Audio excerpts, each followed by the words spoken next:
I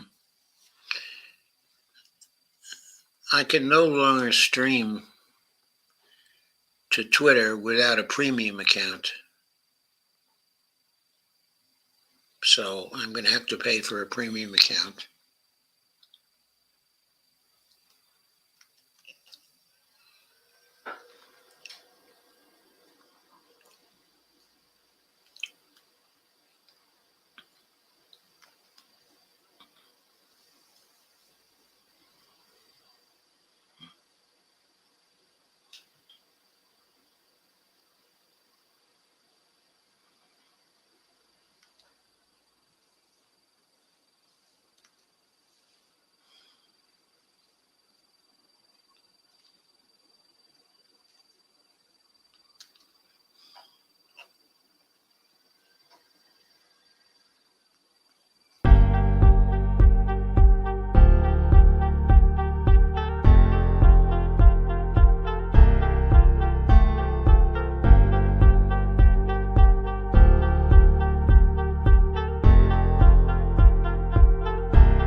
Hello, everybody.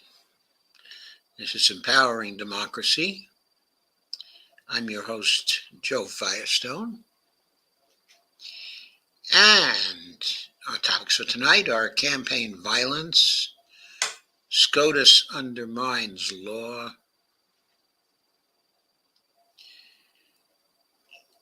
corner post, and repairing the damage done by SCOTUS to law. So, there are 3 comments already. Let me start. There's D. Around the world, D and friends. Hello, everyone. No 9 p.m. show tonight. Incoming heavy thunderstorm. Thank you, D. Steve Wolfbrand says hello, everybody. Now, I found out the reason why I'm not able to stream to Twitter. Evidently, they changed their rules for Twitter accounts. And if I'm going to continue to stream to Twitter, I'm going to have to get a premium subscription. They're not really that expensive on a monthly basis. I think they're $6.39 or something like that. So I will certainly do that and begin to stream to Twitter again. Okay. But let us get on with the business of tonight. And our first topic, which is campaign violence. And I'm going to share the screen for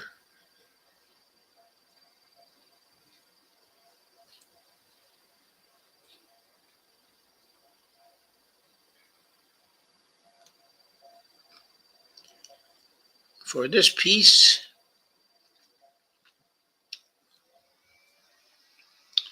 See Trump with a big smile, some might say. Anyway, I won't say it, but here's a headline: How Trump and his band of fascists will exploit assassination attempt to silence and demonize their critics. This is a Tom Hartman piece published on July 15, 2024.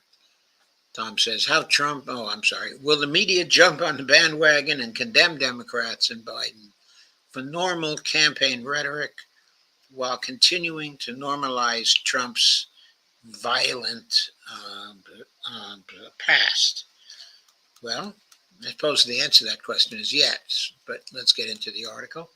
Historian Douglas Brinkley told a story on CNN Sunday morning about how after President Ronald Reagan was shot, when he woke up in the hospital, he told a friend nearby that the experience had transformed him, that he was now going to dedicate his life to peace. Not only did he not once blame the shooting on Democrats, but Reagan instead largely followed through on that promise. said Brinkley, spending the rest of his presidency trying to rid the world of nuclear weapons. He later worked with Soviet leader Mikhail Gorbachev, trying successfully to de-escalate tensions between the U.S. and the USSR. Quote, perhaps coming so close to death made me feel I should do whatever I could in the years God had given me to reduce the threat of nuclear war, unquote, Reagan later told the Confidant. A few days after he left the hospital, Reagan wrote a personal note to then Soviet leader Brezhnev, saying he'd like to reach out and work together for, quote, a meaningful and constructive dialogue, which will assist us in fulfilling our joint obligation to find lasting peace, unquote. Don't expect, says Tom, this attempt on his life will similarly awaken, quote unquote, Donald Trump. Already, his surrogates are using the opportunity to demonize and shut up Democrats. Well, I guess they're not shutting up Tom Hartman. Republican Senator and VP wannabe J.D. Vance. It was one of the first, of course. Since this article was written, VP wannabe J.D. Vance became the VP nominee of the Republican Party under Donald Trump. And he said, quote, the central premise of the Biden campaign is that President Donald Trump is an authoritarian fascist who must be stopped at all costs, Vance wrote. And quote again, that rhetoric led directly to President Trump's attempted assassination. In other words, Democrats damn well better stop calling Trump and the people who support him authoritarian or point out the parallels between their policies and rhetoric and those of Nazis, unless they want to be blamed for the actions of a random 20-year-old madman with the classic, quote, bullied loner profile of a school shooter wanting to die in a blaze of glory.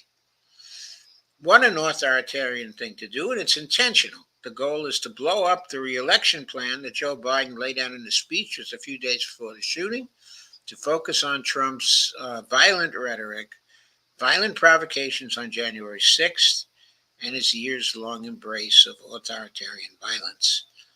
They're trying, in other words, to silence Democrats, to shut down the Biden campaign's sharpest weapon against Trump and his neo-fascist right-wing MAGA movement. Republican Senator and fellow VP wannabe Tim Scott also got the message, perhaps directly from the campaign, or maybe he just saw an opportunity on his own. To turn up the heat, he jumped right in. Quote, let's be clear, this was an assassination attempt aided and abetted by the radical left and corporate media, incessantly calling Trump a threat to democracy, fascists, or worse. And now let's be clear. Tim Scott had absolutely no evidence for thinking that the assassination attempt was aided and abetted by the radical left, nor was there any evidence that the shooter, specifically Matthew Crooks, had anything to do with the left in recent years. He was a progressive at one time, but then he went over to the Republicans and actually registered Republican and was a registered Republican when he died. Going on with the article, Republican Senator Ron Johnson on CNN with Jay Tapper Sunday morning blamed, quote, critical race theory, unquote, for the shooting, saying that the study of historic anti-black racism in American schools was responsible for the attempt on Trump. I think these GOPers will say just about anything. And then there's Marjorie Taylor Greene. She took the opportunity to suggest Democrats are trying to start a second civil war. Now, She's the babe who went to Congress packing pistols, or at least a pistol. She went to Congress with a pistol, and she was dogging AOC in the process, heckling her as they went towards the Congress. Okay. But it's the Democrats who are trying to start a second civil war. That's what the pistol packing mama thinks. I don't know if she's a mama, I should say. As if people on the left are buying assault weapons and organizing into militias. Quote, the left wants a civil war. They've been trying to start one for years. These people are sick and evil, says pistol packing mama Marjorie Taylor Greene.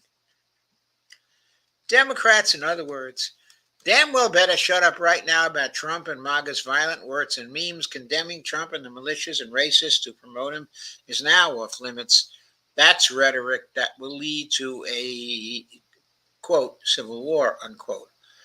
I think what the MAGA people mean is that whatever the Democrats do, it's going to lead to a civil war. It doesn't really matter. So they might as well do whatever they want to do. Georgia Republican Congressman Mike Collins went straight for the jugular, tweeting simply, quote, Joe Biden sent the orders, unquote. I mean, Joe Biden can't even find his pen to sign the orders. Sorry about that.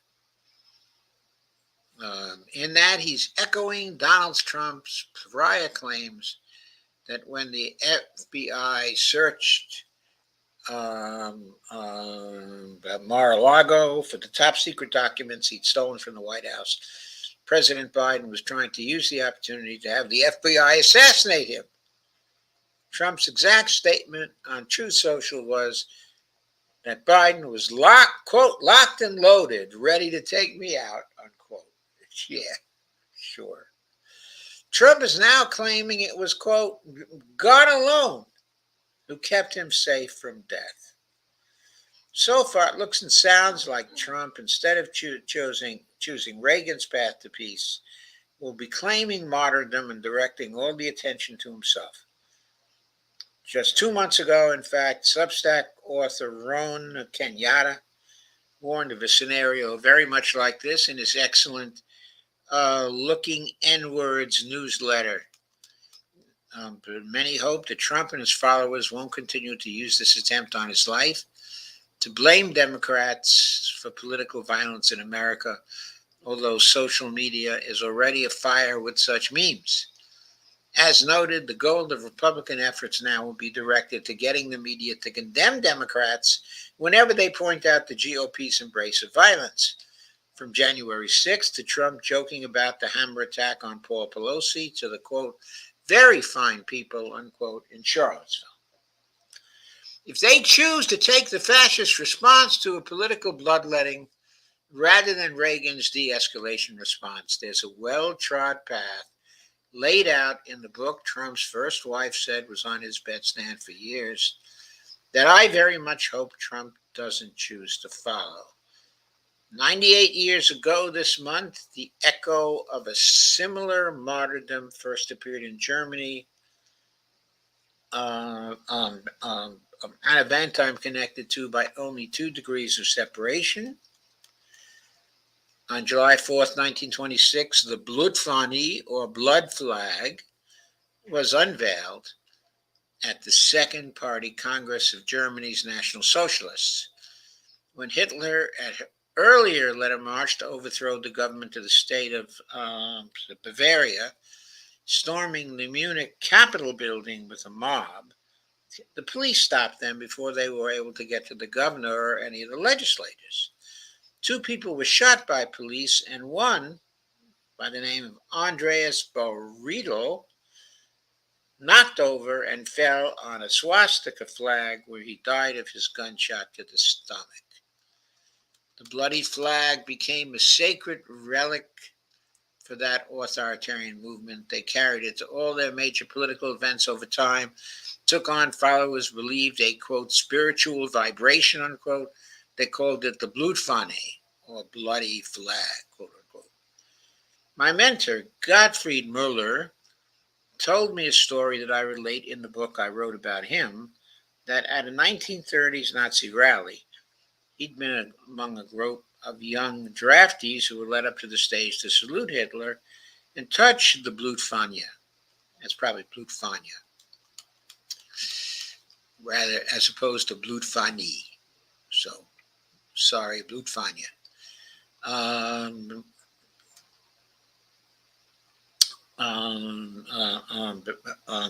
so Muller later renounced Nazism, and immediately after the war spent years traveling to German churches and civic halls with the Hasidic rabbi Avram um, um, Pollock, preaching pacifism.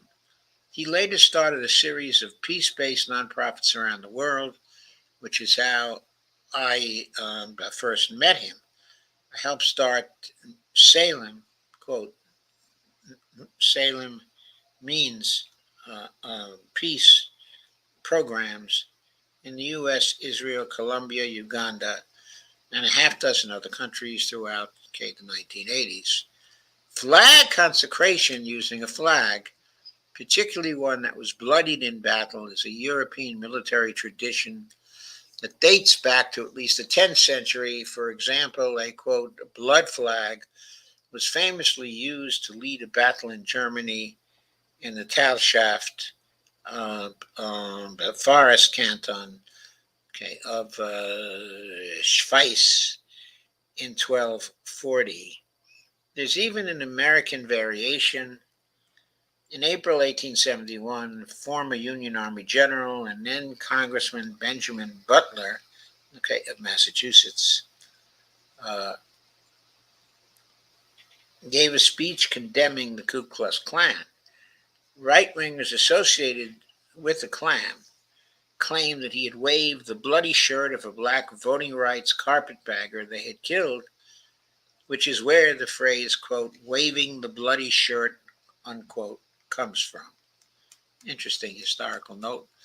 Will Trump's authoritarian movement continue with their pattern of echoing fascist and authoritarian language and behaviors, quote, poisoning the blood, unquote, quote, vermin, unquote? They're referring to Democrats as, quote, the radical left, unquote, by exploiting this attempt on his life. Will there be a flag, shirt, or other relic touched with Trump's blood or that of the supporters who died that becomes their movement's Blutfahne? Trump has already laid the foundation for such an effort. After his arrest in Georgia on charges of trying to steal the 2020 election, he had the suit he wore cut into tiny squares, which were then sold online as if they were sacred relics. As the New York Times noted last December, according to the NFT INT website, the suit is priceless. There are enough tiny suit pieces for 2024 buyers, because the election year is 2024, and enough tie pieces for 225 buyers. Quote, in other words, it's not just a suit, it's a font of potential relics. One that positions the mugshot suit as the most important suit of Mr. Trump's career so far, rather than say Mr. Trump's inauguration suit, unquote. We'll find out this week as Republicans meet together in Milwaukee to begin their coronation of Trump, whether the GOP he now controls will try to elevate his previous calls for revenge and retribution against Democrats using this incident as a touchstone, or if they'll use this attempt to try to use the media to block Biden's reelection strategy of pointing out Trump's own rhetoric. Given how Trump just 4 months ago promoted on Truth Social an image of President Biden hog-tied in the back of a pickup truck with a bullet in his forehead. This seems the most likely outcome, suggesting he'll use the attempt on his life to increase his already violence-drenched rhetoric. Now, remember back in 2016, Trump explicitly called for his, quote, Second Amendment people, quote unquote, to take out Hillary Clinton before the election, saying, Hillary wants to essentially abolish the Second Amendment. If she gets to pick her judges, nothing you can do, folks, although Second Amendment people, maybe there is. There's speculation in the media that Trump will shift from his president's combative rhetoric to a Reagan-esque call for national unity. He already has the GOP base, now fervent in the wake of this attempt on his life. His goal now will be to draw in swing voters in the middle by sounding reasonable. Such a strategy would also help the GOP effort to neuter Biden's attacks on Trump's record and decade of promotion of violence. So will they use this event as an opportunity to renounce Vance's Greens and Scott's rhetoric, and to repudiate authoritarianism, and to return their party to Reagan's post-shooting embrace of bipartisan and world peace? Or are they going to continue driving the GOP down the fascist road by exploiting this event to both, quote, wave the bloody shirt, unquote, and shut up Democrats? Will the media jump on the bandwagon and condemn Democrats and Biden for normal campaign rhetoric while continuing to normalize Trump's violent past? Will Biden and his campaign and progressive media be cowed by the phony GOP calls to turn down the rhetoric, quote unquote? Stay tuned.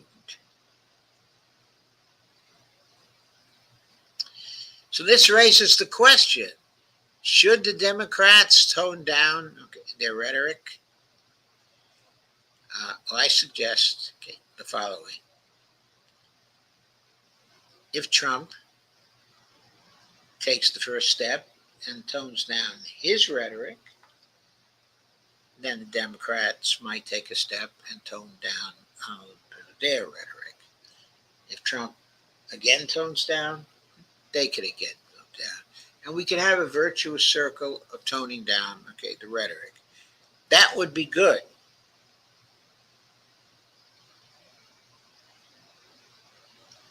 But I think Trump should take the initiative, in this regard, because he has always been the aggressor before when it comes to violent rhetoric.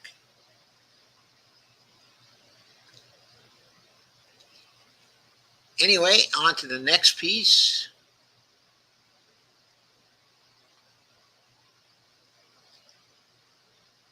Oh, I guess my internet was a little down. Seems okay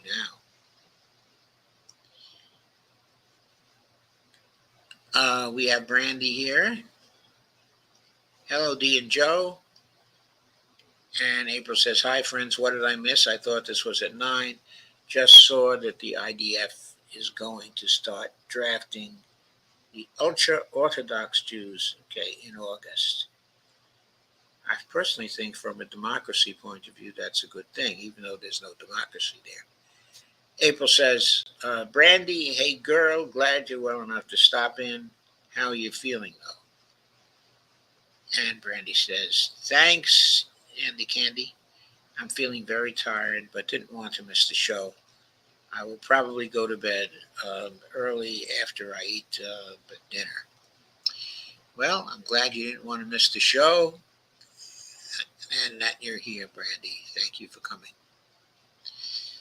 So, going back to our show,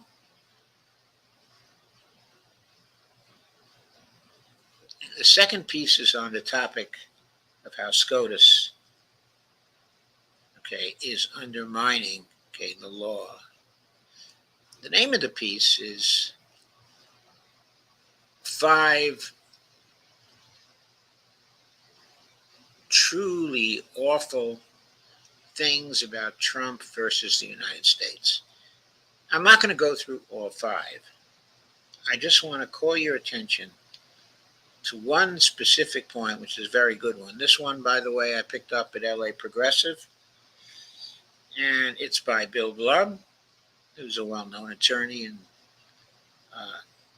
constitution lawyer also.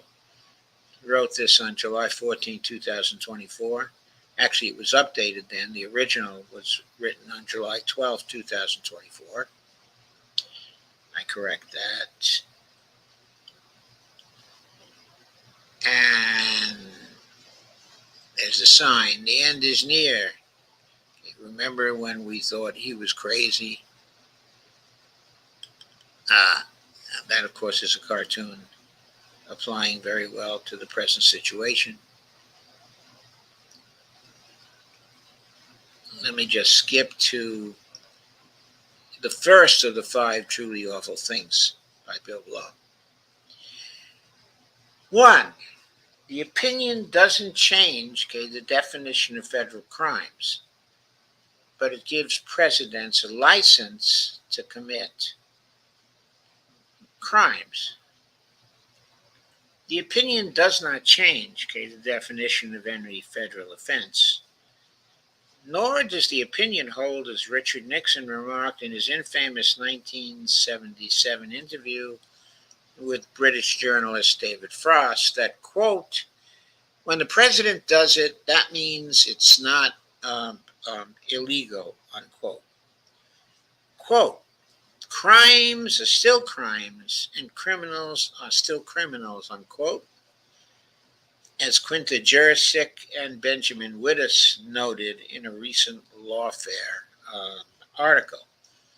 If Trump is reelected and orders SEAL Team 6 to assassinate a political rival, for example, he would still be breaking the law. He just could not be prosecuted for it.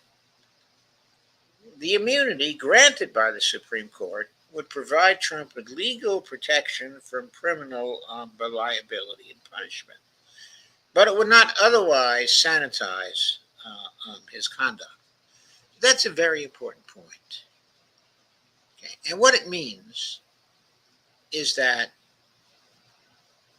even though the president could not be found guilty because he could not be tried, we, the public, and other observers could see that he was committing crime after crime, after crime, perhaps even creating a crime wave. So the Supreme Court would allow Trump to do that and drive home the point that they had made Trump above the law, in contrast to any other person. So I thought that was a pretty central point. It gives Trump the power to create crime waves, basically, especially since he also has the pardon power, and that means he can use it to create criminal conspiracies. So we could have crime waves in this country, which were originated by the President of the United States. Isn't that a wonderful implication of the decision? I think it is. Terribly ironic.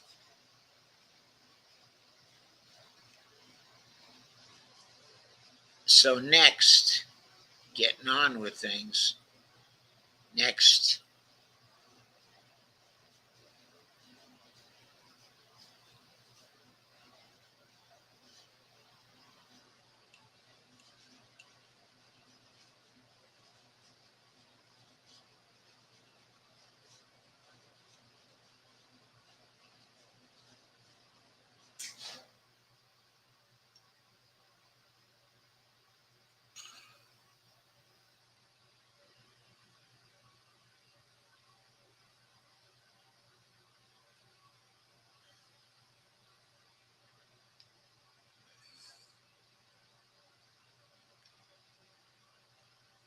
I am looking for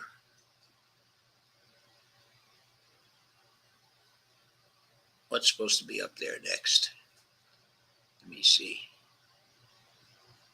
Yes.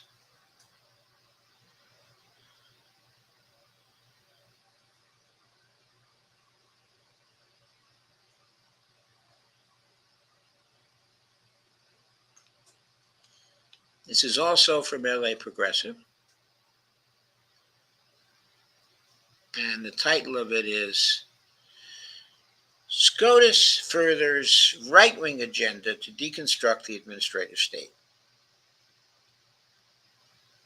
It was written by Marjorie Cohn on July 4th, 2024.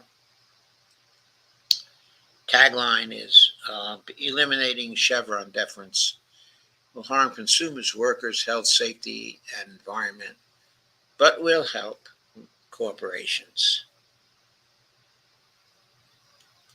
Again, by Marjorie Cohn on July 4th, 2024. So there are some cartoons of people paying much higher rates for ordinary things, and oil barons basically celebrating. On June 28th, the 6 reactionary members of the Supreme Court put a final nail in the coffin of Chevron versus Natural Resources Defense Council in the companion cases of Loper Bright Enterprises versus Raimondo and Relentless Incorporated versus Department of Commerce. By overruling Chevron, the court dramatically curtailed the power of federal agencies to interpret federal statutes they administer, ruling that courts should provide their own interpretations of ambiguous statutes. This decision will imperil the rights of workers and consumers and threaten the environment and our health and safety while providing a boon to corporations. During Neil Gorsuch's 2017 Supreme Court confirmation hearing, former Senator Al Franken confronted him with the Trump administration's goal of, quote, deconstruction of the administrative state, unquote, or deregulation. Franken said, to those who subscribe to President Trump's extreme view, Chevron is the only thing standing between them and what the president's chief strategist, Steve Bannon, called the, quote, deconstruction of the administrative state, which is shorthand for gutting any environmental or consumer protection measure that gets in the way of corporate profit margins. So here, again, I have to bring up what happens to Bobby Kennedy's program, to his environmental programs or consumer protection measures, now that the Supreme Court has made great progress towards the deconstruction of the administrative state. Franken reminded Gorsuch that when Bannon spoke, quote, before a gathering of conservative activists, unquote, he explained that the president's, quote, appointees were selected to bring about this deconstruction, unquote. Franken added, I suspect that your nomination, given your views on Chevron, is a key part of that strategy. Indeed, Gorsuch has long been gunning for Chevron. While serving as a judge on the 10th Circuit Court of Appeals, Gorsuch wrote in a 2016 concurrence in Gutierrez, Brizuela versus Lynch, maybe the time has come to face the behemoth. The doctrine of Chevron deference required that when a congressional law is ambiguous on a certain matter, courts must defer to the federal regulatory agency's reasonable construction of the statute. That was Chevron deference. Courts have used Chevron deference to uphold the National Labor Relations Board decision that certain workers constitute employees entitled to protections of the National Labor Relations Act. Also affirm an Environmental Protection Agency rule that required states to reduce emissions from power plants. Sustain a Department of Labor interpretation of the Black Lung Benefits Act to allow coal miners with black lung disease to get compensation, and accept the EPA's revised regulations under the Toxic Substances Control Act to provide enhanced protection from lead paint exposure. In Loper Bright, the D.C. Circuit Court of Appeals had relied on Chevron to overrule a challenge by commercial shipping companies to a rule promulgated by the National Marine Fisheries Service, the NMFS. The rule required the fishing agencies to pay the costs of observers who monitor compliance with the fishing management plans. Statute says the government can require fishing boats to carry monitors, but it doesn't specify who must pay for them. The appellate court in Loper Bright held that the NMFS's interpretation that the federal fishery law authorized the industry to fund the monitors was reasonable, so the court should defer to that interpretation. In reversing the D.C. Circuit Court decision, Chief Justice John Roberts wrote for the 6 right-wingers on the court that Chevron deference was inconsistent with the Administrative Procedure Act, the APA, which sets forth the procedures federal agencies must adhere to and courts must follow in reviewing agency actions. The APA, according to Roberts, says that courts should quote, decide legal questions by applying their own judgment, unquote, and thus, quote, makes clear that agency interpretations of statutes, like agency interpretations of the Constitution, are not entitled, to deference, unquote. But Roberts added it, thus, quote, remains the responsibility of the court to decide whether the law means what the agency says, unquote. Roberts concluded that courts need not, and under the APA may not defer to an agency interpretation of the law simply because a statute is ambiguous, unquote. Quote, Chevron's presumption is misguided because agencies have no special competence in resolving statutory ambiguities, unquote. But Roberts noted, quote again, courts do, unquote. Boy, that's a laugh. That's a laugh. Because courts have no technical expertise. The judges have no technical expertise. But the agencies have technical expertise. As Elena Kagan noted in dissent, or wrote in dissent, joined by Sono Sotomayor and Ketanji Brown Jackson, quote, some interpretive issues arising in the regulatory context involve scientific or technical subject matter. Agencies have expertise in those areas, courts do not.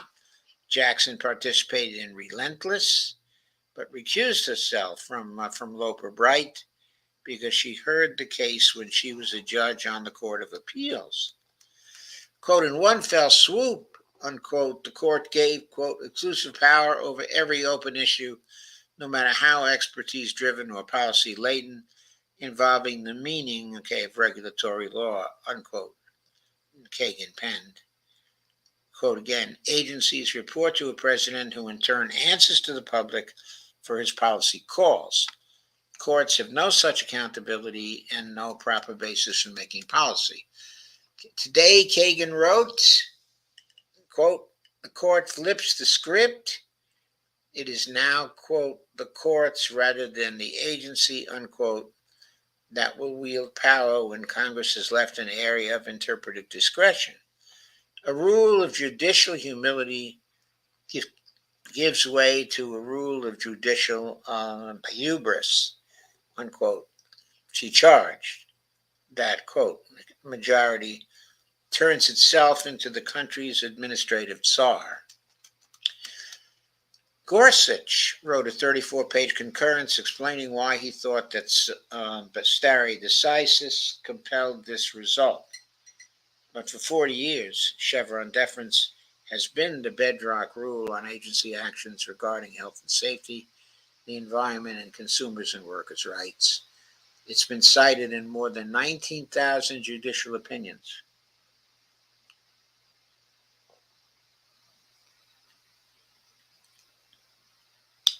Excuse me, I needed to take some tea.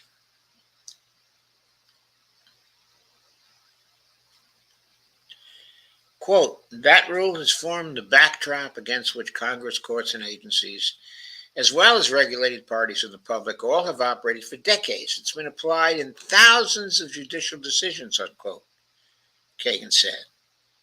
And quote again, it has become part of the warp and woof of modern government, supporting regulatory efforts of all kinds, to name a few, keeping air and water clean, food and drugs safe, and financial markets honest, unquote. The destruction of the administrative state. When they opposed Gorsuch's nomination to the Supreme Court, the nonprofit group, the Alliance for Justice, AFJ, warned of the dangers of second-guessing agency experts. It is difficult to overstate the damage Gorsuch's position would cause. He would tie the hands of precisely those entities that Congress has recognized have the depth and experience to enforce critical laws, safeguard essential protections, and ensure the safety of the American people, wrote the AFJ. Quote again, importantly, the agency leaders whose expertise Judge Gorsuch would dismiss are answerable to the people's elected representatives in Congress. Excuse me. In 2023,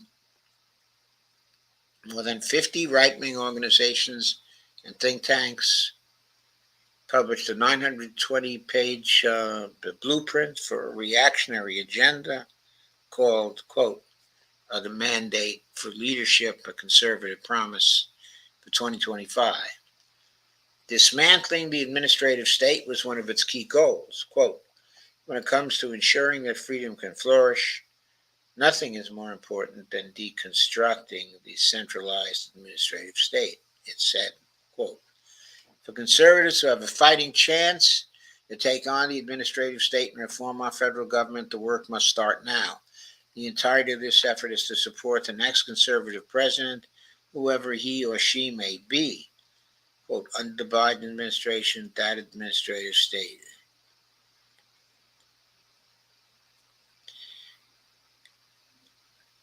Under the Biden administration, that administrative state has imposed the most assertive left-wing social engineering agenda in the agency's history and ratcheted up regulatory costs on small businesses and other productive industries, unquote, the blueprint reads, and quote again, the agency's authorities have been abused by the left to favor human resources bureaucracies, climate change activists, and union bosses, all against the interests of American workers. Four of the groups that signed on to the documents, the America First Legal Foundation, America Center for Law and Justice, Competitive Enterprise Institute, and the Foundation for Government Accountability, also filed amicus briefs in Loper Bright. Overruling Chevron deference is part and parcel of the right-wing strategy. As Kagan also noted, the Supreme Court has recently, quote, substituted its own judgment on workplace health for that of the Occupational Safety and Health Administration, unquote. Quote again, on climate change for that of the Environmental Protection Agency, unquote, and, quote, on student debt loans for that of the Department of Education.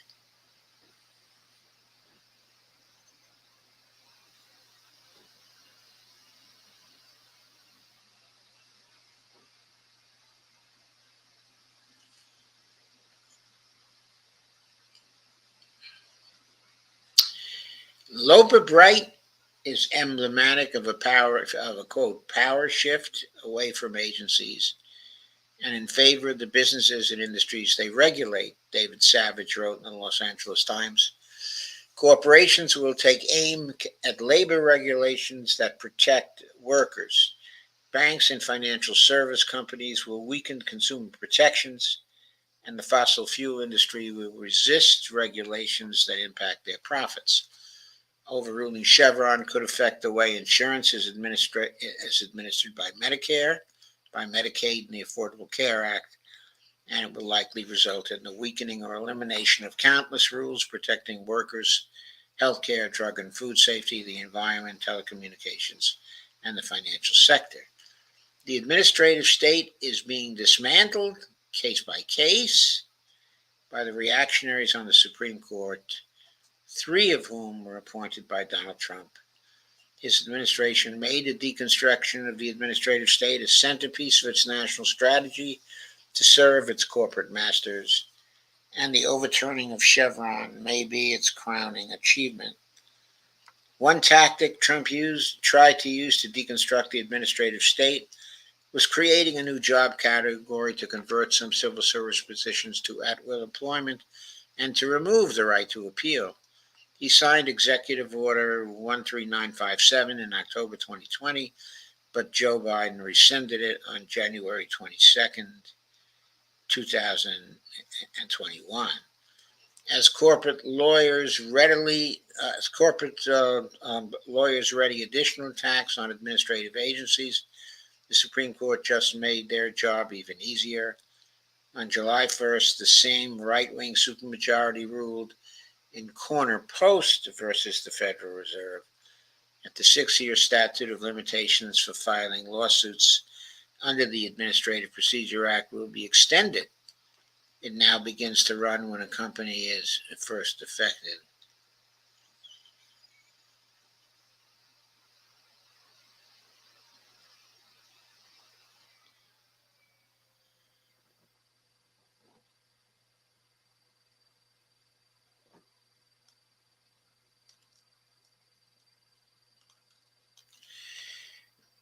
In light of the demise of the Chevron case, there is now a move in Congress to codify the doctrine of Chevron deference.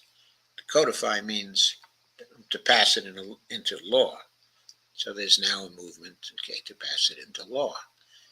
And let's see what that, let's see what is being said by that movement. And so, oh my God, Brandy, you have COVID? Oh, that's awful. I hope you're taking a lot of vitamin D3. Okay, and a lot of seaweed as well. But I also hope that maybe you can get your hands on some ivermectin as well, because I think that's been helpful in many cases all over the world.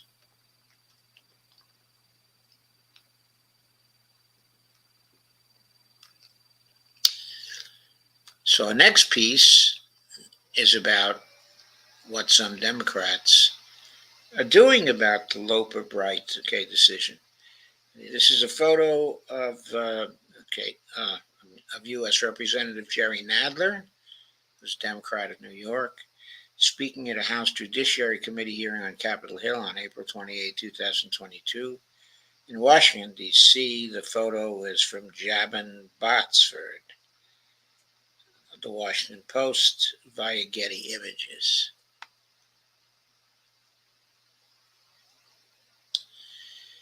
Dems aim to reverse, quote, power-hungry Supreme Court ruling against regulators.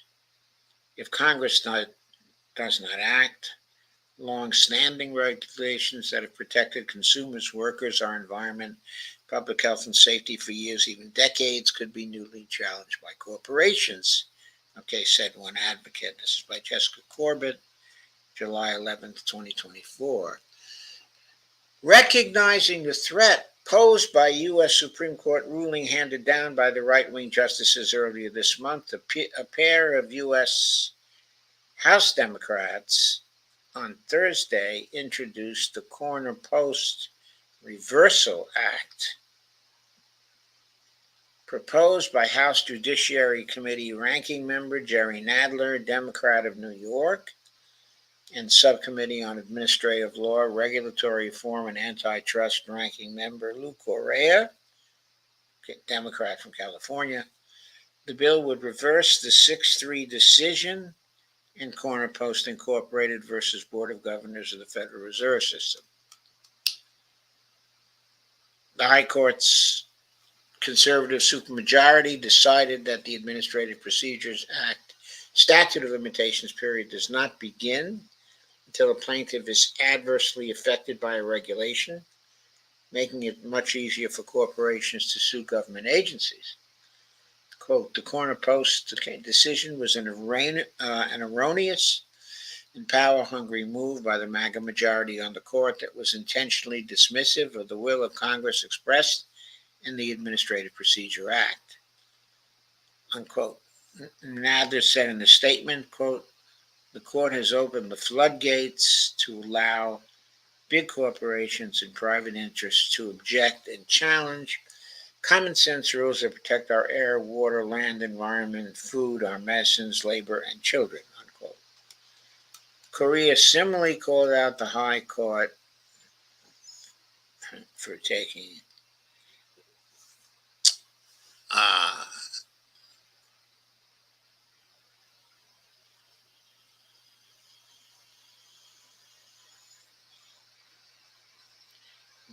aim at the APA's statute of limitations, which, quote, open the door to unlimited challenges that may overburden our judicial system while harming Americans and small businesses, unquote.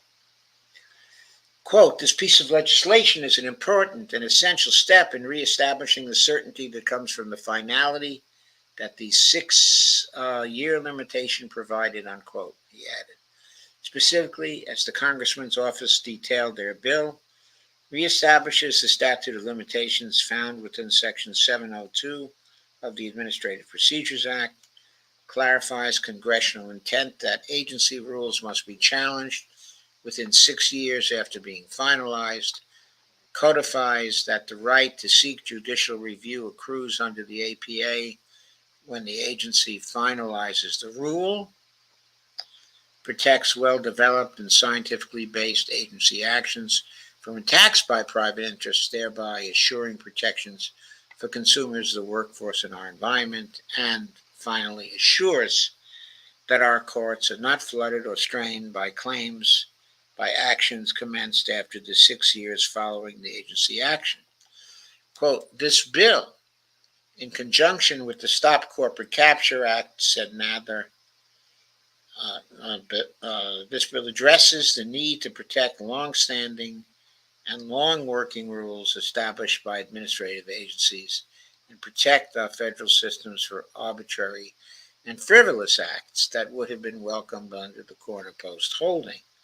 The Stop Corporate Capture Act was introduced last year by Representative Pramila Jayapal, chair of the Congressional Progressive Caucus.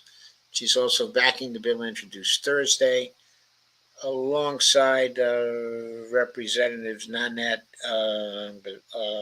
Barragan, also Mary Gay Scanlon, Eleanor Holmes Norton, Summer Lee, and Nakema Williams.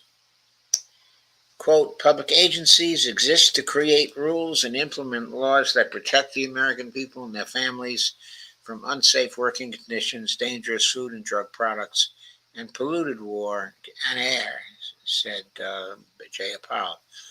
It is imperative that our public agencies are able to enact measures to keep all Americans safe and healthy without being subject to constant lawsuits from bad actors. So, uh, in other words, uh, they're calling for protection against the lawsuits.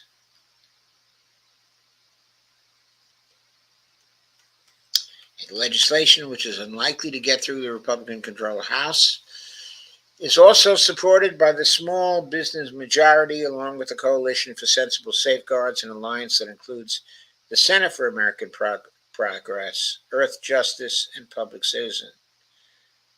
Lisa Gilbert, Executive Vice President of Public Citizen, stressed in a statement Thursday that, quote, the Supreme Court's corner-post decision makes Americans less safe, unquote, excuse me, and argued the new bill, quote, would prevent the disruptive impact, unquote, of the recent ruling.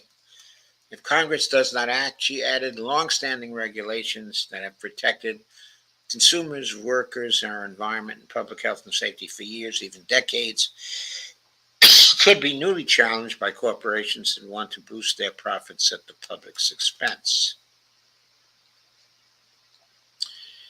So, there are people in Congress who are working against the corner post, decision, and the Loper Bright decision as well, even though it's not explicitly mentioned here. They certainly are working against that. Okay. So, let me now go on to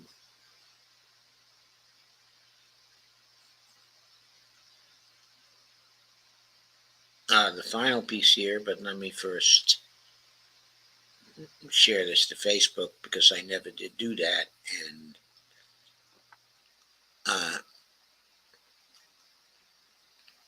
I suppose that was probably a good thing to do because I don't think I was barred from Facebook today. Of course, maybe I was, but let's see if this is up there.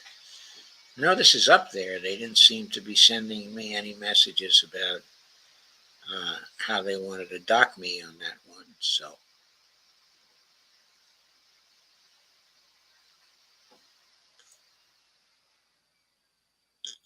here we are. I will share this now.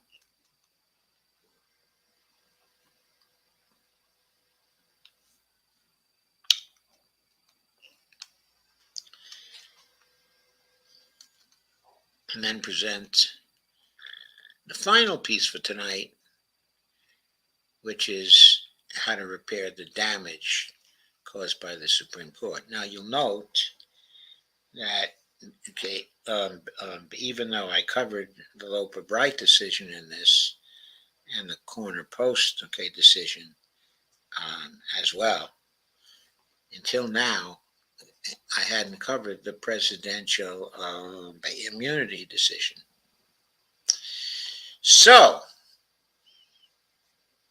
the title of this article is How the U.S. Supreme Court Shredded the Constitution and What Can Be Done to Repair It.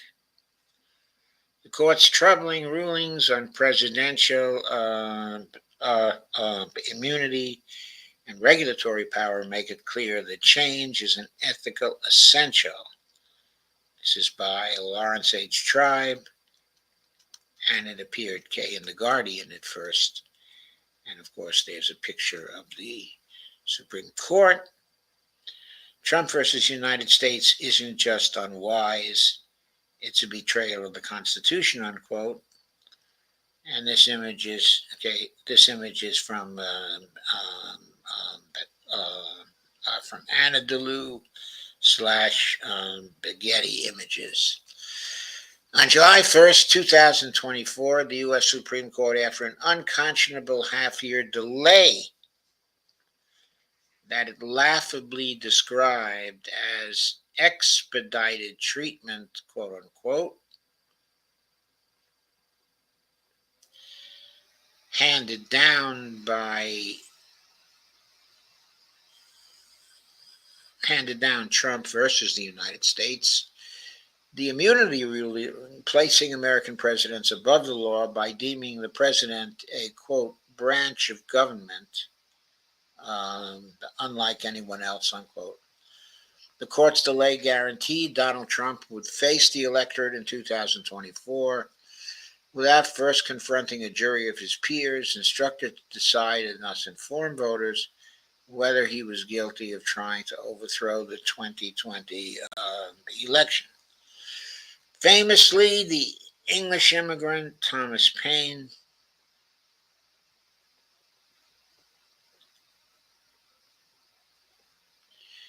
advocated that we revolt against the crown to form an independent country and frame a constitution to prevent the rise of a dictator, quote, who, laying hold of popular disquietudes, may collect together the desperate and the discontented and sweep away the liberties of the continent like a deluge, unquote. To that end, Paine asked, quote, where is the King of America, unquote, and he replied,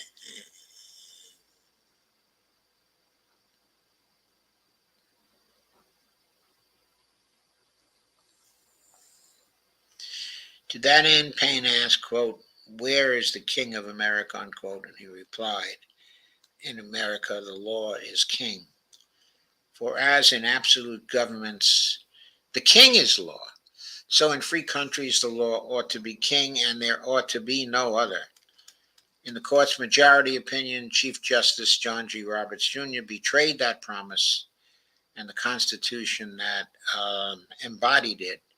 He pretended that granting lifelong immunity from accountability to the nation's criminal laws didn't place the president above the law, quote unquote. In majestic circularity, he announced that the, quote, president is not above the law, unquote, because it is the law in itself that implicitly contains that immunity to preserve, quote, the basic structure of the Constitution from which that law derives, unquote. Well, this is simply mumbo jumbo. If you can't prosecute him, he's certainly above the law. And that's all there is to it.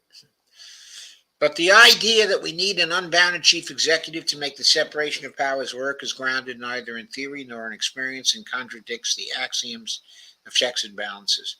Worse still, the court's decision delivers not a genuinely unbounded executive, but one bound by whatever limits the court itself invents as it fills in the gray areas and it's anything but black and white ruling. So it's an imperial judiciary this court delivers in the guise of an imperial executive. Not surprising for a court that just last week dismantled the administrative state by substituting itself for the panoply of expert executive agencies in Loper Bright Enterprises versus Raimondo.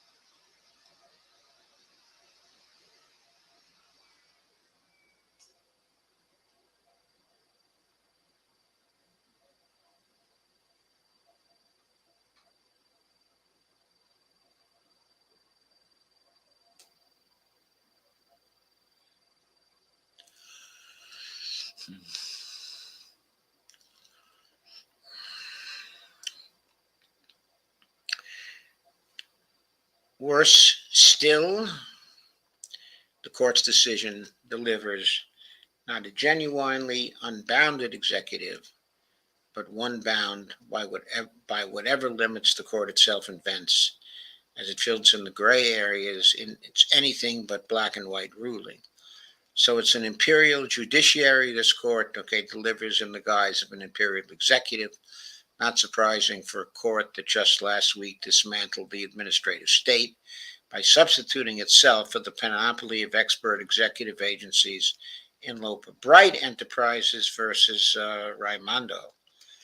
The three dissenting justices objected without rebuttal by the majority that no prior president has needed this novel immunity from generally applicable criminal laws to operate as, quote, an energetic, independent executive, unquote, an objective the court placed above all else. The majority professed worry about, quote, an executive branch that cannibalizes itself with each successive president free to prosecute his predecessors, yet unable to boldly and fearlessly carry out his duties for fear that he may be next, unquote.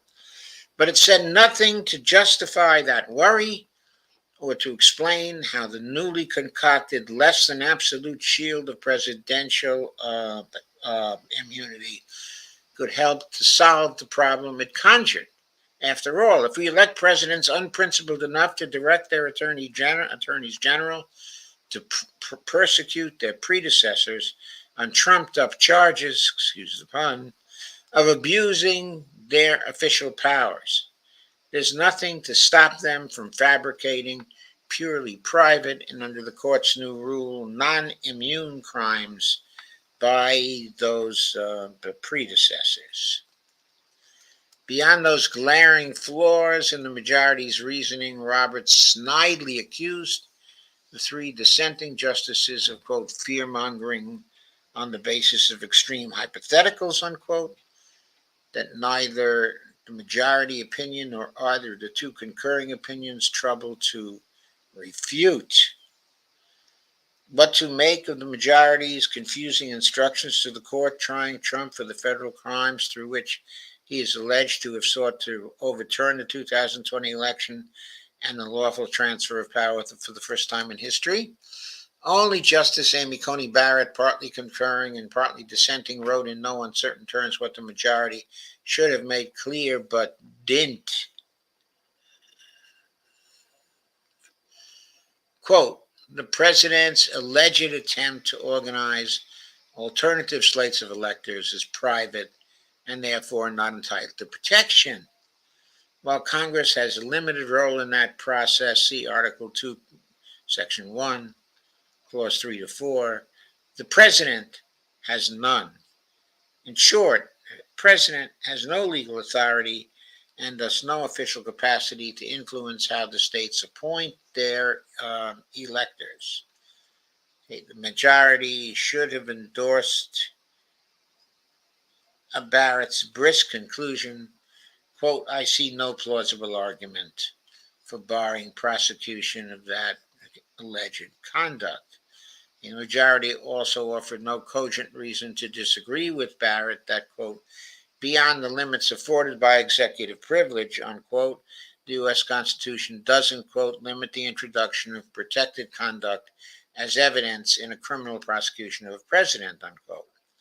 As she and the three dissenters persuasively argued, the Constitution, quote, does not require blinding juries to the circumstances surrounding conduct for which presidents can be held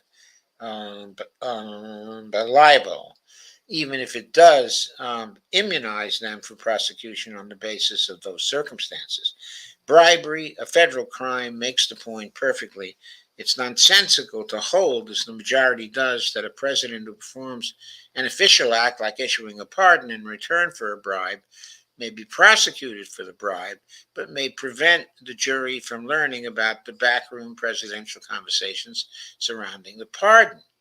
In the majority's rejoinder that the pardon itself may be introduced in evidence as an official record is no answer at all. Indeed, the whole journey on which the majority embarks is misdirected. As dissenting Justice Ketanji Brown Jackson argued, it's, quote, cold comfort, unquote, to learn that the president is subject to prosecution in his unofficial capacity like anyone else, unquote, because the official versus unofficial act, a distinction, unquote, is both, quote, arbitrary and irrational, for it is when the presidents commit crimes using his unparalleled official powers that the risks of abuse and autocracy will be most dire, unquote. She is right that vesting the president with uniquely sweeping powers and duties, quote, actually underscores rather than undermines the grim stakes of setting the criminal law to the side when the president flexes these very powers, unquote.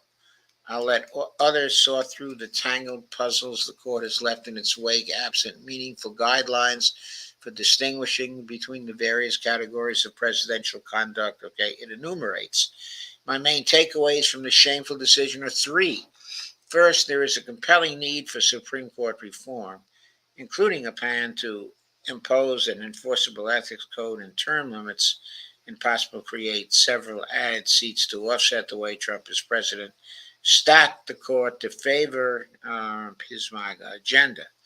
Second, we should start planning for a constitutional amendment to the sort I've advocated in the New York Times to create a federal prosecutorial arm structurally independent of the presidency.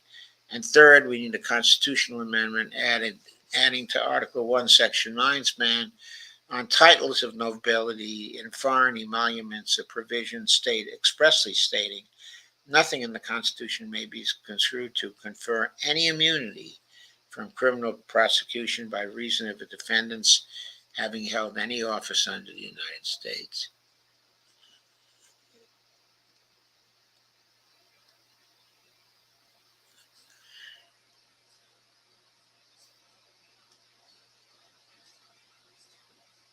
So, going on, amending the Constitution to address problems the Supreme Court creates needn't take long. When the court prevented Congress from lowering the voting age to 18 in state, along with federal elections in Oregon versus Michigan, it took under 7 months for us to adopt the 26th Amendment to repair that blunder. And the court can overturn its own egregiously wrong decisions quickly, as it did in 1943 when it overturned a 1940 ruling letting states force children to salute the flag against their religious convictions, in West Virginia State Board of Education versus Barnett.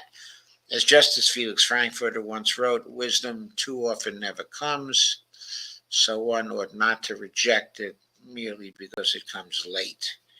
Quote, Trump versus the United States isn't just unwise, it's a betrayal of the Constitution. Overturning it should be an issue in this November's election. I wish it were an issue. An issue.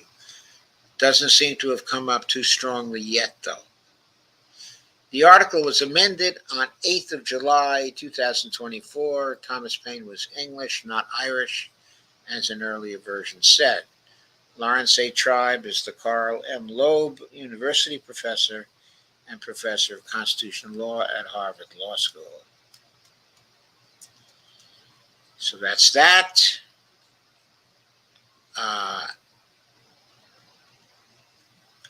So that's what Larry Tribe wants to do to fix the situation. He wants to have term limits. He wants to pass a constitutional amendment taking away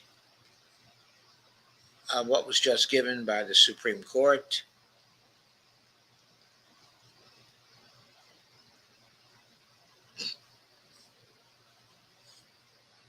He wants to reform the Supreme Court to impose an enforceable ethics code and possibly create several added seats to offset the way Trump as president stacked the court to favor his MAGA agenda. So his ideas are similar to mine in that way.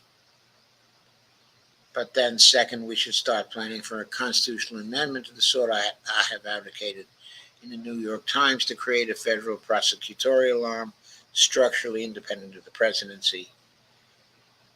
And third, we need a constitutional amendment adding to Article 1, Section 9's bans on titleless nobility and foreign emoluments, a provision expressly stating that nothing in the Constitution may be construed to confer any immunity from criminal prosecution by reason of a defendant's having held any office under the United States, and a provision forbidding use of the pardon power to encourage the person pardoned to commit a crime that the president is able to commit personally. Well, of course, I sort of disagree where Larry Tribe says it needn't take long to pass an amendment to the Constitution. I think that ignores the present political situation. Under the present Congress,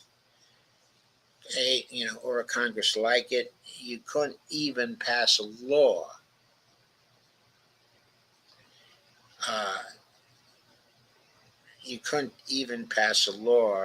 which simply repudiated what the Supreme Court did, and which tried to take away, its jurisdiction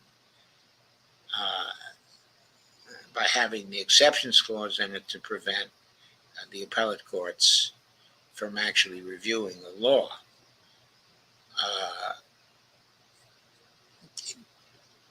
We don't even have that. But to be successful in passing a constitutional amendment, it would probably take 7 years to affirm that amendment. I think, if not 7 years, some pretty long time to wait. And of course, we don't have the time to wait. So I think what we ought to do, first and foremost, we have to get rid of the Republicans in Congress. A clean sweep of the Republicans in Congress. So we have no one there that is supporting the present system in a hard way. So there's no one there to stand in the way of laws that make it clear that the Supreme Court is excluded by the exceptions clause from taking on cases involving these laws. If you did that kind of law, if you got the kind of Congress you needed, you could create that kind of law or a series of laws which removed all the bad decisions of the Supreme Court and stopped the Supreme Court from judicially reviewing that decision by saying, by including the exceptions clause in the law. So the Supreme Court was not able to review it. I do want to address one objection to that, though, which could be a very serious objection.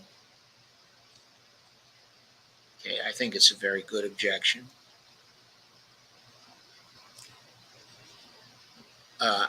What it basically says is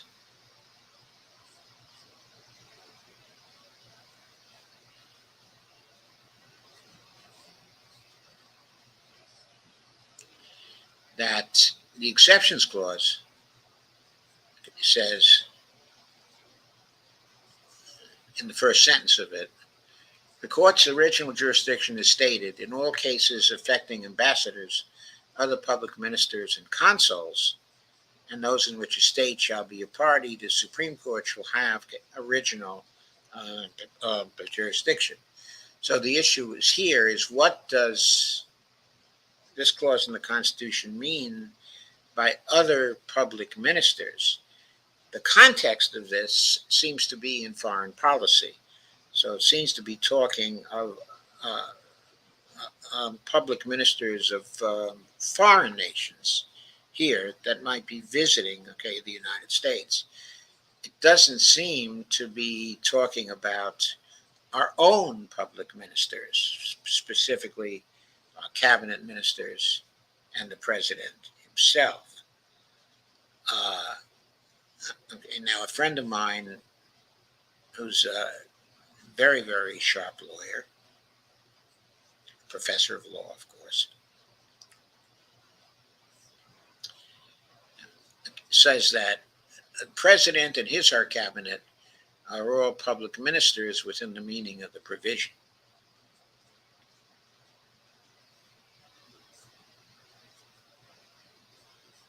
So I asked him whether there have been any cases, that actually give us a precedent for this interpretation.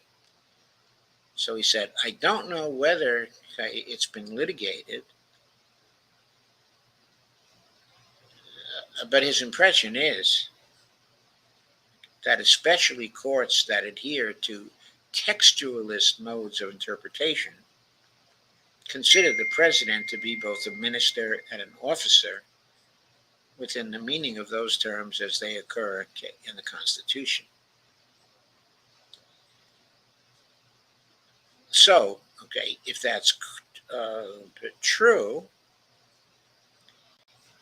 then we're looking at a dynamic where if Congress tried to pass a law voiding SCOTUS's presidential immunity decision and using the exceptions clause to prevent a review by SCOTUS, SCOTUS would probably take a case based on the argument and would declare the law unconstitutional, creating a constitutional crisis in which a combination of Congress and the executive branch might simply deny the validity of the court's verdict and elect to follow Congress's law, also making an argument that attacks judicial review as something unjustified by a textualist interpretation of the Constitution.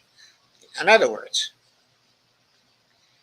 if it turns out that the Supreme Court wants to claim that they have the right to review that law based on a textualist interpretation of the Constitution, then the Congress, and the executive branch could simply deny validity of the court's verdict by making an argument that attacks judicial review as something unjustified by a textualist interpretation of the Constitution.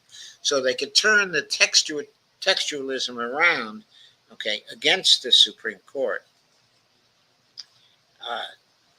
That could be done.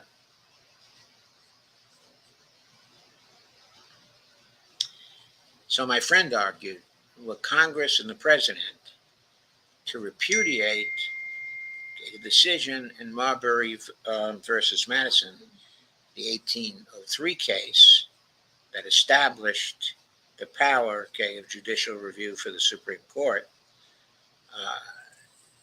if Congress and the president were to repudiate that in the cause of legislatively changing the Supreme's jurisdiction, they might as well just cut to the chase, repudiating Marbury as Lincoln did, and proceed directly to legislating whatever they want, including new rules on presidential immunity. I'm not sure I'm for that. I think I would want to go through the rigmarole of actually passing a law first, prohibiting judicial review by the Supreme Court, in order to see whether the Supreme Court would push it to the limit and create a constitutional crisis, knowing that all kinds of threats from a hostile Congress and executive branch could well be coming if they made that particular decision. So I wouldn't openly deny the Marbury versus Madison case at first. But if the Supreme Court were to force us to it by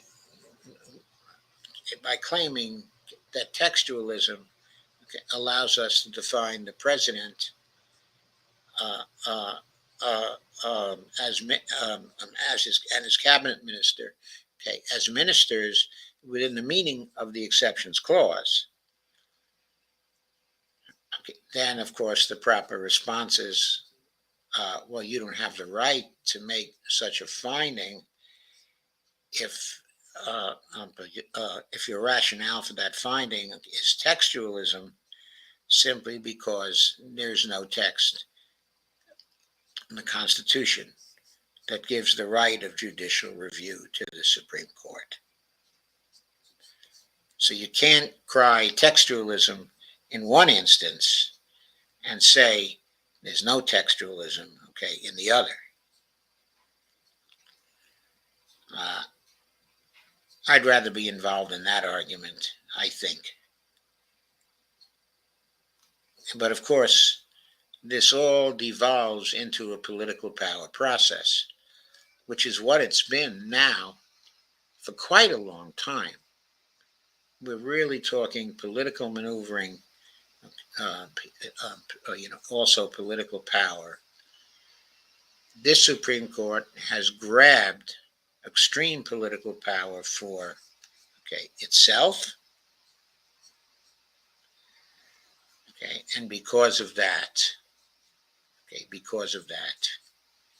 uh, because it's so politicized in the first place, the only way to counter it is by politicizing it, in the other direction until somebody says uncle and goes back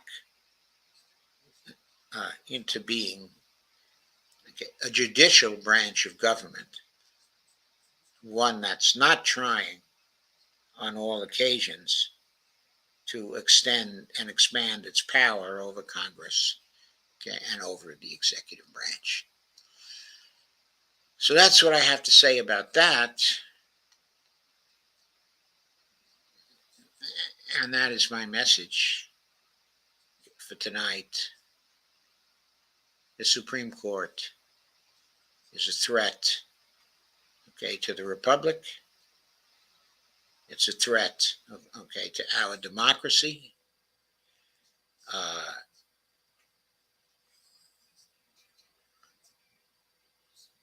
It seems to me the executive branch and the Congress have to take back its powers with respect to the Supreme Court. They have to use the exceptions clause, to do that. And ultimately, they may have to attack the privilege of judicial review itself as a non-constitutional privilege, which the Supreme Court has arrogated to itself. So let me go on.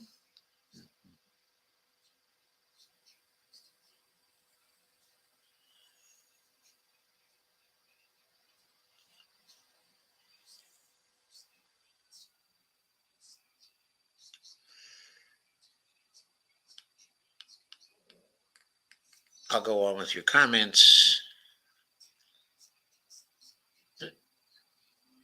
Brandy says, only thing I have in common with Joe Biden is we both have COVID. Yeah, I saw that Biden has COVID. April says, get up, Brandy, for real. April says, feel better, Brandy. Brandy says, they put me on Paxlovid. Yes. They gave that, to Bonnie, when she got COVID. I had gotten COVID before her by a few days. So the Paxlovid was no good for me. I, just got better on my own because it was a mild case. April said, Joe, did they clear up the issue over your supposed spam live stream? I didn't get any messages about that from Facebook, but my stream today, was up there. Let me get Facebook back.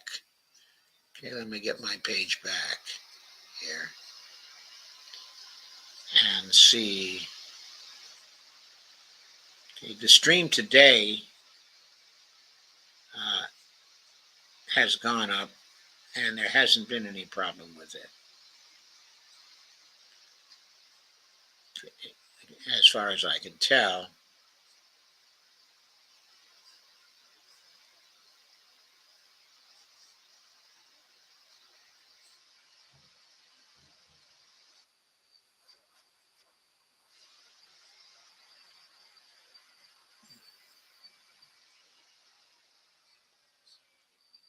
There were no comments from Facebook today, but there were 11 people who were watching over there.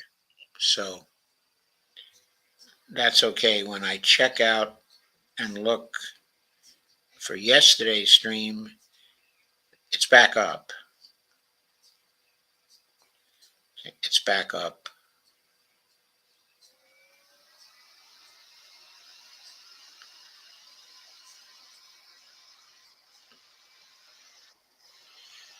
And I had 12 people who were watching that stream, and I had some comments. Okay, from Evelina on that particular stream. So Facebook was all right then. As far as I know, they haven't really taken any other action against me. I did find out what was wrong with my Twitter stream. What happened to the stream freeze? I don't know. What happened to my Twitter stream is they had changed the rules. They're now requiring you to have a premium account at Twitter to be able to stream, okay, to Twitter. So I'm going to have to sign up then for a premium, okay, account. As I remarked at the beginning of the stream, I think it costs about $6 a month or something like that. Steve says, looks like we're getting Trump back. It's too early to tell. I'm still saying it's too early to tell. First of all, the Democrats could still decide that they're going to get rid of Biden and run somebody else. And then I think, depending on who they run, it might be anybody's ball game. Okay, if they run, let's say Gavin Newsom, it would be necessary for the Republicans to reorient their campaign, okay, to fight against him. I know he's not very popular, okay, in California. Some think that he's been a lousy governor, but he's a clever politician. I think that he would be able to debate well against Trump if Trump wanted to have a debate. And if he didn't want to have a debate, I think that Gavin would probably fight against Trump fairly well. I don't care for Gavin, okay, at all. I would be still, okay, in the position of opposing both Trump and Gavin. But I think that Gavin would have a chance to win. I don't know whether Gretchen Whitmer would. I don't think Harris would have a chance to win. No. No, I think it's minister, okay, as in administer, right? A minister is somebody, okay, who administers. Okay, a foreign minister is somebody who runs the foreign policy of a foreign country. Okay, the Chancellor of the Exchequer, okay, is a minister of he's the minister, okay, of the Exchequer, of the financial affairs, okay, of the UK. Our cabinet ministers, our secretaries, okay, the secretaries of the president's cabinet are called sometimes cabinet ministers. And the president himself might be considered, okay, to be a minister. April says, good point about textualism, that it shouldn't be pick and choose.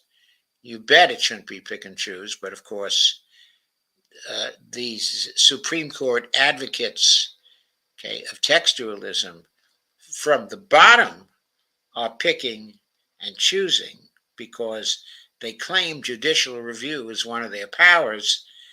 That's not in the Constitution. I'm sorry.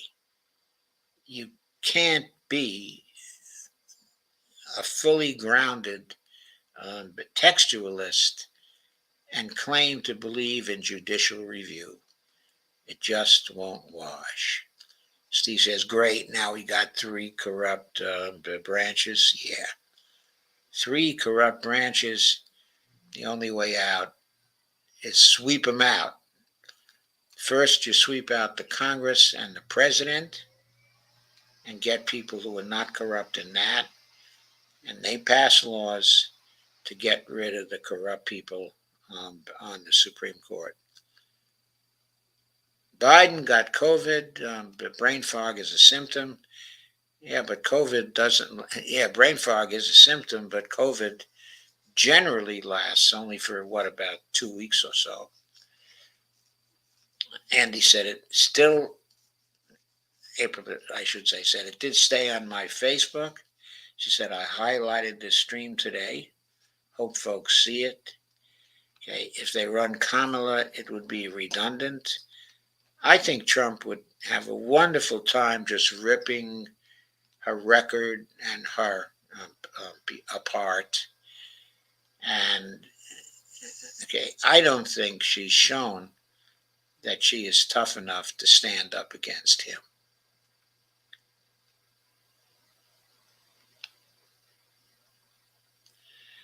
I certainly think there are women who are tough enough to stand up against him.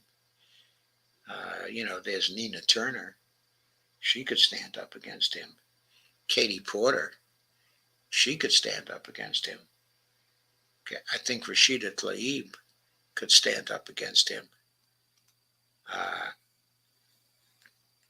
There are many women who could stand up against Trump, but I don't think one of them is Kamala Harris.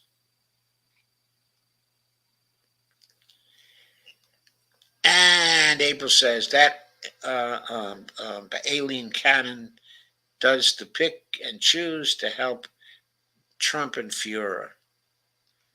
Exactly. She does the pick and choose. But now a formal appeal of her decision has been filed with the Circuit Court, and there's every expectation that her decision will be overturned and that she will be removed from the case. And then I suppose it's still possible for a new judge, if they're very aggressive, to move that case very quickly to trial.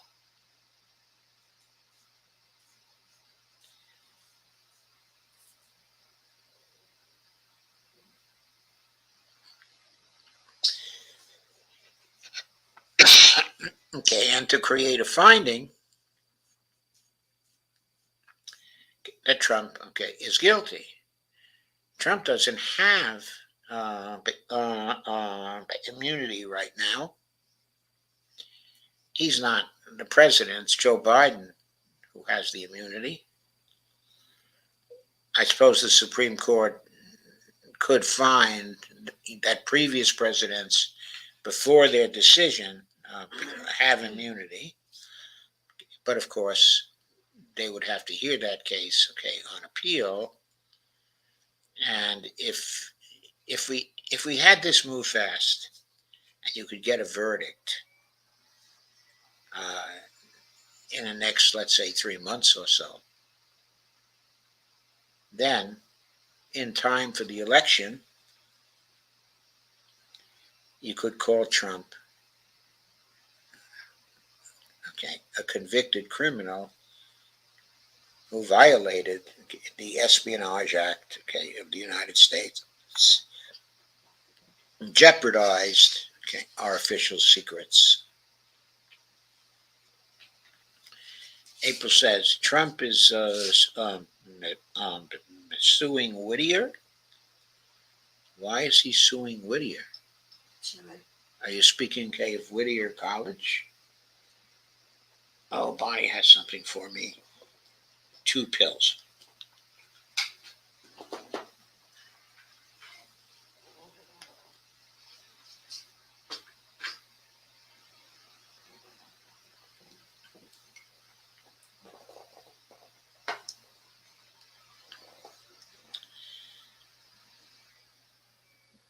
So, April, who is Trump suing?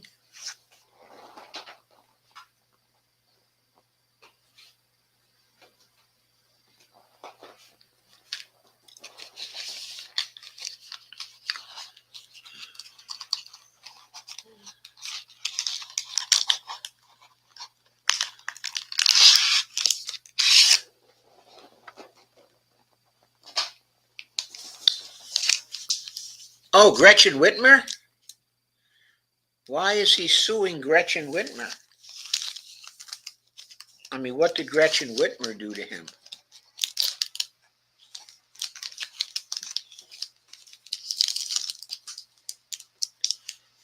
Oh, gee, I think it's very funny if he's suing her.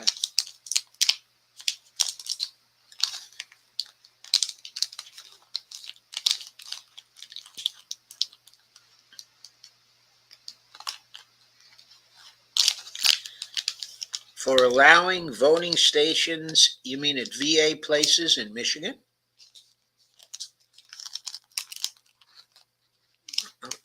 She's the governor of Michigan. She doesn't have any authority anywhere else in the United States.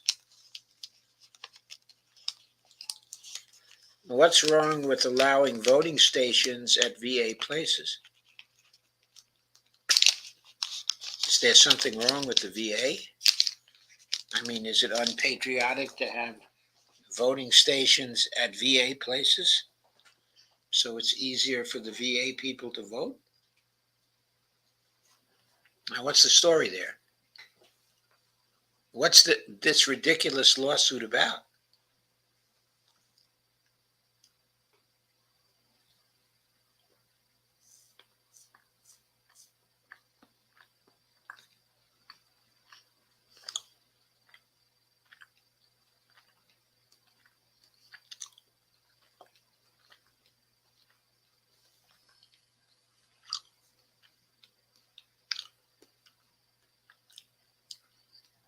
I think my attendance tonight is so low because of the Republican convention.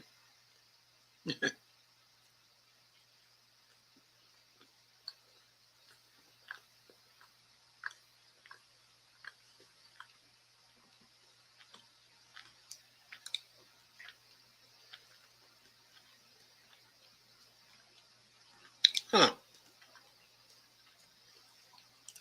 Well, I have to watch for that. That sounds very silly to me. It sounds like it can be attacked for that as unpatriotic. Saw headlines twice. I see. Okay. Okay, thank you, April. So I think I'm done for tonight. Thank you very much for coming. Thank you, April. Thank you, Steve. Thank you, Brandy, for being here in spite of your COVID. And thank you, Dee, for being here in spite of not having a show yourself. So thanks very much. I'll see you tomorrow. And once again, what I'm going to be doing tomorrow is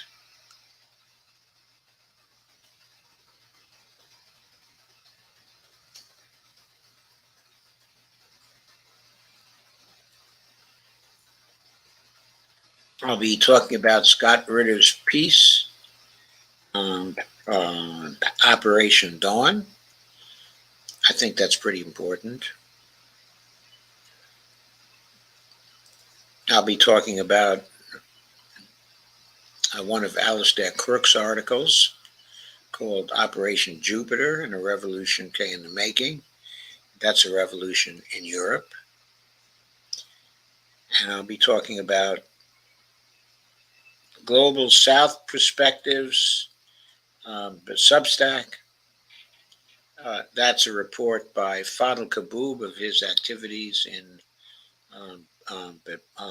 developing countries. That's really very, very illuminating. He's doing, very good work there. What he aims to do is to help developing countries to develop while gaining more and more monetary sovereignty over a period of time. The eventual goal being to make them fully monetary sovereign so they have far more policy space than they have today. I think it's a noble goal. Also very important, he's been traveling all over, okay, and advising nations of Africa. So we'll be giving you a look at his report and what he has to say. So I think that should be a very interesting show tomorrow, and I urge you all to come back. There are some new comments, so I will take a look at those. April says, you mean the Nuremberg rally at the Republican convention? Okay, the Nuremberg rally, okay. Steve says, okay, good night, everybody. Dee says, good night. And April says, thanks, Joe. I always learn something useful. I'm surprised to hear you say that. Most people don't think that what I think is very useful. Steve says, Doc, AI and humanoid robots are very important. It's changing fast. Yeah, I know, Steve, and I agree they're very important. April says, I think I saw him before. He's from Tunisia, I think. Okay, well, he was born, okay, in Tunisia. Okay, brought up, okay, in Tunisia. Okay, he immigrated to the United States, and he got his PhD at UMKC in Kansas City in the economics department there. And he's one of the top people in the MMT movement, okay, at this point. Okay, but he's a citizen of the United States now. He got married and has children here. And so he's an American consultant who was born, okay, in Africa, and who's using the connections that gives him to help the nations of the world to develop and to gain their monetary sovereignty, because monetary sovereignty, increasing monetary sovereignty, is very important, okay, for developing nations. I think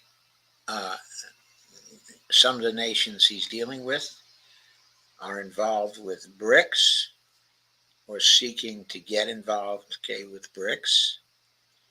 And so Fadl is very concerned about that too.